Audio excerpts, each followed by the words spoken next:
Excited to report to you tonight from East Africa because the famine emergency here is taking on historic proportions. Tonight, the United Nations says 3.7 million people face starvation, and the U.S. government estimates that 29,000 children under the age of 5 have died in the last 90 days. This is the Dadaab refugee camp in Kenya, where 400,000 Somalis have taken refuge, and 1,500 more throw themselves on the mercy of the camp every day. These are the new arrivals. You know them by the faces dusted with the desert and by the eyes that have seen too much. Medina Ali was one of those waiting to be admitted to the camp.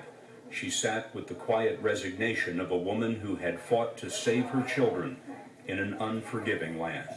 How long were you walking? 17 days. And how many children do you have with you? 4 children. 4 children.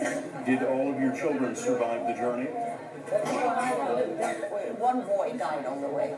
The Somalis are farmers and ranchers who tried to hang on after 1 year without rain, then 2 and 3. Now the land is pale and the livestock have fallen. There's no help at home. Somalia hasn't had a stable government in decades, and much of it is run by a brutal militia called Al-Shabaab. To trace the path of the refugees, we drove north today with the UN to the border. There, we got the help of a local militia to take us into the country. That's it. That's the border. We just crossed from Kenya into the failed state of Somalia, and this is essentially no man's land. This is the southern part of the country where Al-Shabaab has held sway for a long time. But now this local militia has taken over this small part of the country, and they're providing cover for the humanitarian relief efforts that are just beginning to penetrate Somalia. 6 days ago, the United Nations Children's Agency, UNICEF, set up this emergency feeding station in the Somali town of Dubli. Layla Abrar with UNICEF was our guide.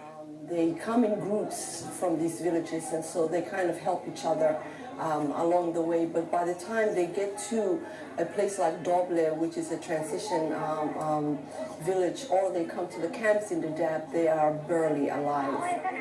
This is Medina, who told us that she walked 3 months before she reached this place yesterday. Did all of your children survive? 2 children died on the way. How old were the children?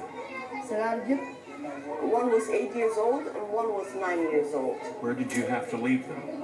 We left them exactly where they died because we didn't have the strength to carry them, and we didn't have the strength to bury them. Sarur Dabo walked in with her 1.5-year-old granddaughter. UNICEF's Malid Warfa showed us how they use this tape to diagnose malnutrition. Anything in the red is life-threatening. She went beyond the green, and she went beyond the yellow, and she even went far beyond the red, and she's there. 9.6 centimeters, 10 centimeters or so smaller than she should be. Severely malnourished, needs specialized treatment.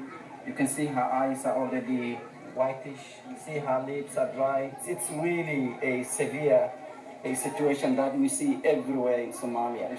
She's already starving, but she's in the brink of dying, actually. Tonight, the United Nations says the number of acutely malnourished children, like the one you just saw, comes to 340,000. Late today, the White House announced the United States will send another $150